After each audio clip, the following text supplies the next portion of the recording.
This is the Storyworks Roundtable, where we have conversations about craft. Because becoming a successful author begins with writing a great story. Hello and welcome to this week's Storyworks Roundtable. Today, Kathryn and I are talking about short stories. So this has been on my mind lately. And one thing I love about short stories, I was actually thinking about this morning, is that in working on a novel, something long form, I can get so restricted in what I'm writing. Restricted sounds like a negative word. I can get so contained in what I'm writing because I'm in one world, one time frame, one set of characters, one narrative voice, one arc. And in shifting gears and writing short stories, even if it's just to be playful, just to follow a prompt and not necessarily to produce a story, but heading in that direction frees up so much creativity. You know, it's like, woo, I can be here for 5 pages and there for 10. And, you know. Yes. Yeah. Do you find that, Kathryn? Yeah. Huge. And I tend to get wrapped into these novel projects that they just take forever because I can't write short novels to save my life. I'm working on it, actually. I have a feeling that I'm going to write shorter as I become more mature as a writer, just because I like kind of that pacing and the feel of the story when it's a little bit more condensed anymore in my life. But I love having that moment of, I just need a break from this. What can I do? And it lets you, right? And just let your brain relax. And when you get that inspiration for a new story, I mean, everybody knows that, right? Everybody loves that feeling of like, ooh, here we go. Let's do this, right? And keeping it on that short story frame means you aren't taking yourself completely away from your novel project necessarily, but you're allowing yourself that break. And like right now, I think we've talked about this before. I can't write long right now. I just don't have the capacity or the time frame or the ability to hold it all in my head right now, but I can write short. And I can still have these awesome creative moments where I feel like, yes, I've done it. I'm getting this down. Like I'm working my way through it. And at the end of the day, it's 10,000 words, right? 8 to 10,000 words where I'm feeling I can handle it. I can manage it, and I can sit down in a week and get through the whole story. And that's kind of fun. It is fun. Yeah. And it's fun to write a scene and then think, hey, this is like a quarter of my project. Right. Look at that. 3 to go. I'm through the inciting incident. My characters made their choice. This is awesome. Yes. Yeah. Well, you mentioned inciting incident and, novels. And so let's talk a little bit about the form of the short story. So when I say the form of the short story, what comes to mind for you? Just structure comes to mind, right? Like we talk about Act 1, Act 2, Act 3. It's not like short stories don't have structure, just like novels do. So you still have that same arc of conflict, climax, resolution. So structure. Do you though? Depends on the story. You can play with it a lot more in short stories than you can in a novel. Yeah, you can. Some stories, especially longer short stories, do have more of an arc, more of a novelistic shape to them, or a chapter type of shape to them. But many don't, which is really nice. It's another aspect of writing the short story that is freeing, because instead of thinking about opening, building to climax, and resolving with everything that comes in between, you can think about the microcosm of a single moment or a single character or a single feeling. You can explore something minute instead of something grand. And if you do it effectively, it's going to be just as brilliant and captivating as anything long that you could write. Yeah, this is why I think studying short stories through high school and college, when professors bring them out and they're like, let's study this, and you bring out short stories, that's why it can be a little confusing for students sometimes when you're studying just a short story and not as many novels, is because they are very different in terms of how they feel. So you don't get the same resolution in a lot of them. You don't get the same feeling of like, okay, I understood what happened. Sometimes you're like looking at it going, okay. Right. But in a good way, where it makes you think and it makes you feel something, but you're not entirely sure why sometimes, because it's so different than a normal story structure that we're used to in having that long form and developing that character and feeling a connection for chapters and chapters and chapters. I think it also depends on genre, because a lot of times if you're writing a little more genre short stories, you might mimic the novel form a little bit more depending on what your readership really wants. Whereas if you're really trying to be experimental and just kind of explore this theme for a moment or this moment in time or what would happen if this, then I think there's a little less emphasis on having that full story arc. Right. Well, and in literary fiction, which is sort of the genreless genre, you do have that freedom to really do whatever you want structurally, so long as the story itself is effective. The thing to remember about a short story, is that everything needs to have a turning point at the end. And I don't mean everything as in your plot elements or, a character has a realization. I mean that the meaning that the reader makes from reading this story all comes together. It all sort of lands at the end. I know we've talked about Tobias Wolff's Bullet in the Brain on the show before, and I know it's one. If you search online, you'll find a PDF. It'll be there somewhere. It's also very short, so it's easy to read. But yeah, I'll make sure I link it so that you guys can read it, because it's really good. Great. Yeah. In that one, we've got this very short, if we think of it in terms of a novel, we meet our character who goes and stands in line at a bank. And as we get into, Act 2, so-called Act 2, the women in line in front of him are chatty and they're annoying him, and everything is annoying him, and he's unlikable and disagreeable, and nobody wants to be around this guy because he's such a jerk, yet he's our protagonist.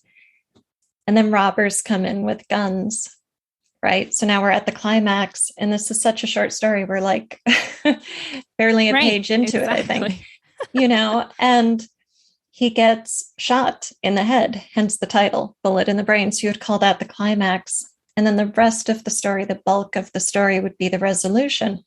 If we were trying to make the story fit Freytag's pyramid and novel structure, which, well, I mean, we're doing just for illustrative purposes. But then as we go through the so-called resolution, after the bullet goes into the brain, we have what is really the body of the story. Yeah. And I think this is where the story illustrates so well how you can take the idea of the novel structure and set it aside. We're doing something else here. And so when we come to the end of the story, we as readers have a different understanding of this character. And everything that came before that turning point shifts for us. Yeah. Right. And that's what makes it a great story. If he was just a jerk who got shot and died, we wouldn't care. No, not so much. Yeah. I almost think it's like taking the pieces and rearranging them in that story. So, I mean, yes, I see what you're saying with that, but I also feel like to some extent, he's just moved the inciting incident to where we would feel that was the climax of a normal story. Like really your incident that changes everything is him getting shot. And then here you go.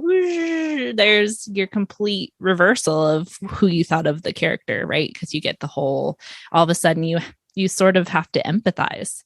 right? You don't get a Right. choice. And so you're like, okay, I hated this guy, but now I have to put myself in a different frame.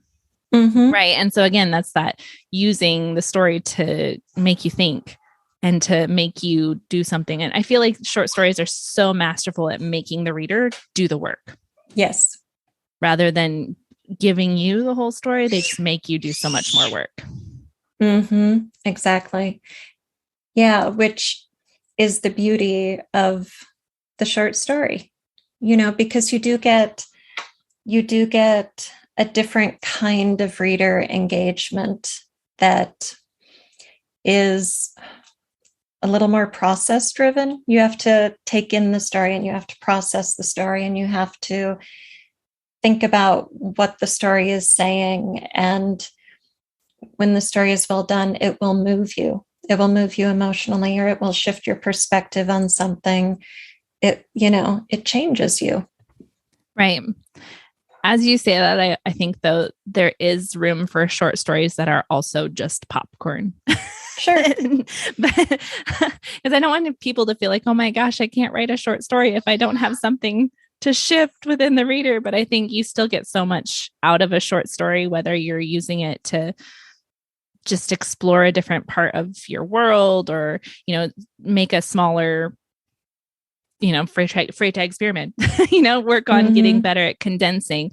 But yeah, that is where the short story really shines, is when you really allow the reader to do the majority of that thinking and processing after they've finished the story. And they can't let it go until they've worked their way through it. Are you ready to take your storycraft to the next level? Storyworks Fiction Online School has courses available right now, from micro courses on character traits to master level workshops on plot and building characters. There are also live workshops with your instructor in the classroom with you every week, guiding your progress and workshopping your manuscripts along the way. Check out storyworksfiction.com today and take your storycraft to the next level. Right. Yeah. So do you have any specific struggles when you work on short stories? I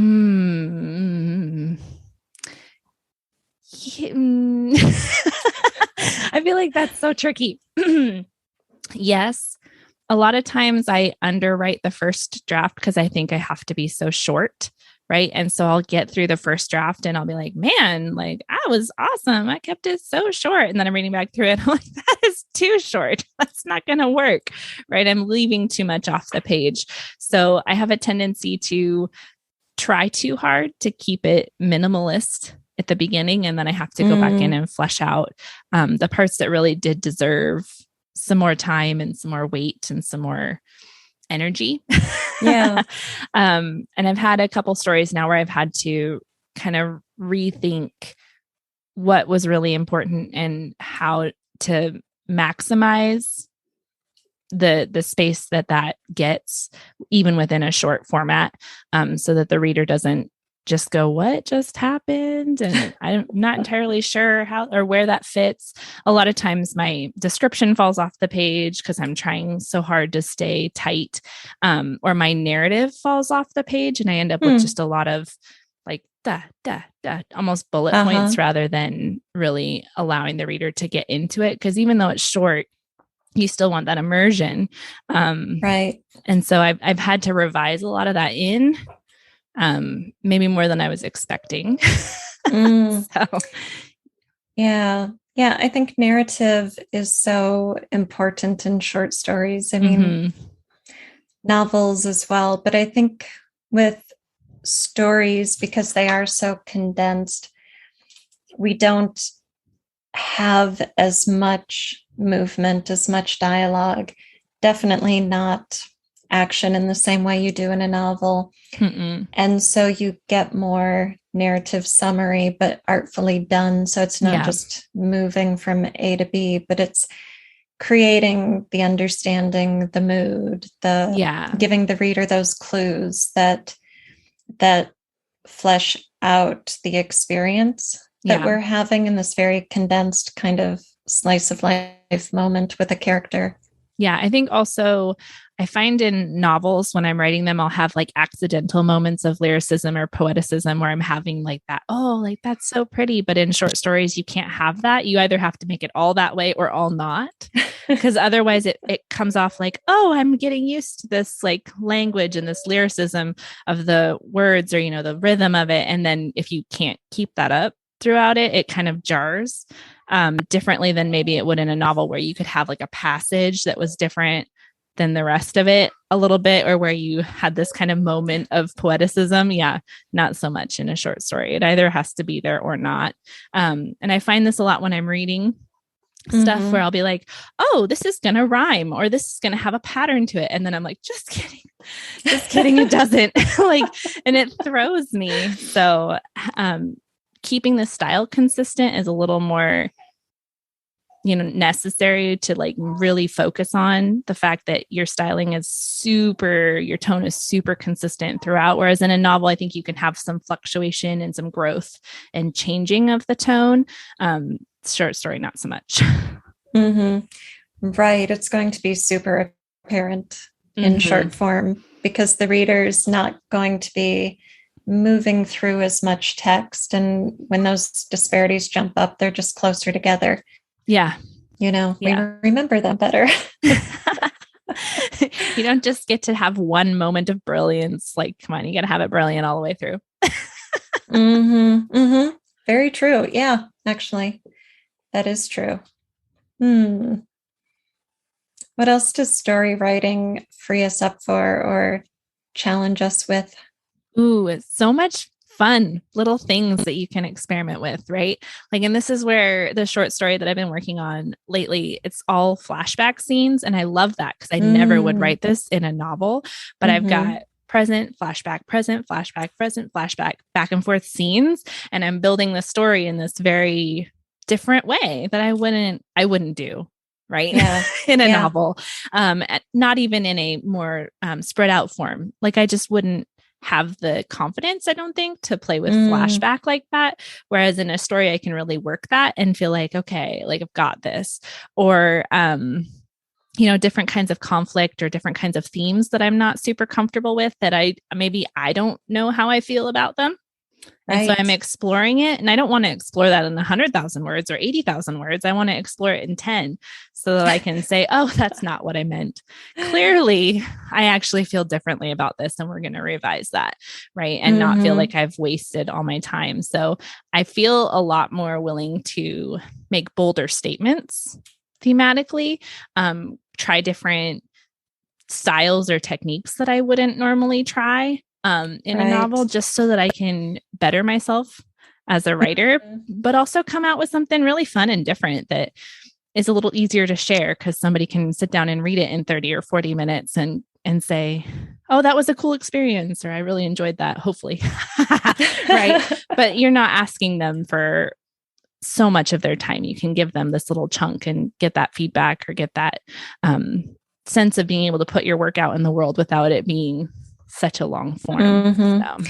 Yeah, I love stories for experimentation, because if the experiment goes awry, who cares? Who cares? Tossing out 5 or 20 pages. I'm not crying over my novel draft thinking, I'm so burnt out. And you're talking about a month's worth of work or something, it's not like you're talking about a year or 2 years or 3 years. I mean, sometimes you can work on a story over the course of that amount of time, but the hourage that you've actually put in is probably not comparable, right? So you're not feeling like, oh, that was such a waste of my time. Like, no, you learned something, you did something, even if it was just more words on a page, like it was worthwhile. Yes. Yeah. And you can have multiple stories going at once. It's not as hard to shift the mindset to move between projects when you're working with short stories. I find maybe because they are so contained and you aren't juggling as many story elements at once. And so, if the one story isn't going anywhere, you can put it aside and come back to it down the road when you might be a different person. You've had new experiences, you've thought about new things or whatever. And so you can pick it up and make that new draft really fresh. or look at it again and decide to toss it. Right. Or like this short story that I'm revising right now, when I opened it, it said that I'd last edited it, I believe, December of 2019. Right.